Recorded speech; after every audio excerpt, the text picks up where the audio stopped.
of millions of children around the world got up, went to school, sat in their classrooms, and still didn't come closer to being able to read. They won't learn tomorrow or the day after that. Instead, they'll be confused, frustrated, and falling behind. For some, it'll be the end of their education. They'll drop out of school, struggle for the rest of their lives to survive and to support their families. And of course, more than 250 million children and youth don't even have the chance to go to school at all. They're not enrolled, they're not learning, and this is attributed to various circumstances: overcrowded classrooms, lack of support for teachers, ineffective or dated curriculum. Basically, the way children are being taught is not working for them. The system is failing them. But looking at the leaders, the innovators, the world shapers in this room today, I'm hopeful that this will not be the end of their story. You are taking the pen to write a different ending that'll change the lives of children around the world, so that every child goes to school and every child learns.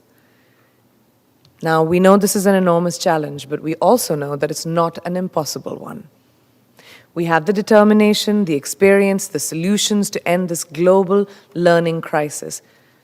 We can unlock children's dreams, drawing on proven policy solutions and closing the education resource gap. In this room alone, we can see the branches of a global movement to ensure every child learns, including the most marginalized.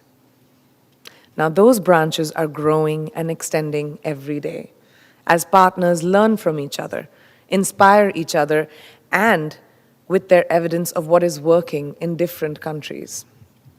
I know that you are all driven to act by the children that you've seen and whose lives you have seen changing. And I am too.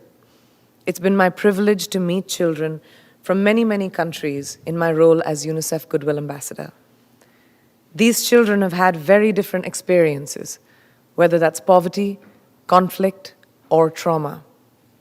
But they all shared a deep, deep common yearning for knowledge, to learn. Whether it's children that I've met escaping conflict from Syria, Myanmar, Eritrea, or Ukraine, or living in extreme poverty around the world, including my home country of India. This reminds me of a story. In Ethiopia, I visited a packed classroom in Bambasi Refugee Primary School. I met Zulfa, enrolled in 2nd grade. She must have been about 7 or 8 years old. And she dreamt of becoming a teacher when she grew up. Why, you ask? Because she wanted to help other children learn. Zulfa and her friends, like all children around the world, need to keep those dreams alive. Learning inspires, it ignites dreams, it makes those dreams a reality. We owe every child this basic birthright, an equal chance to learn, to reach their full potential. We must ensure that every child can enter a classroom and leave a learner and a dreamer. Which brings me back to all of you in this room today. I know that you all feel the responsibility on your shoulders. We're looking at you, the governments, the multilateral and civil society partners, to seize the moment and make clear, tangible commitments to help end the learning crisis. I urge all governments to endorse the commitment to action on foundational learning as a collective pledge to help ensure we make progress urgently for every child. Let's maintain the momentum that has brought us all together. Let's not give up. Let's not slow down, and let's not accept the unacceptable.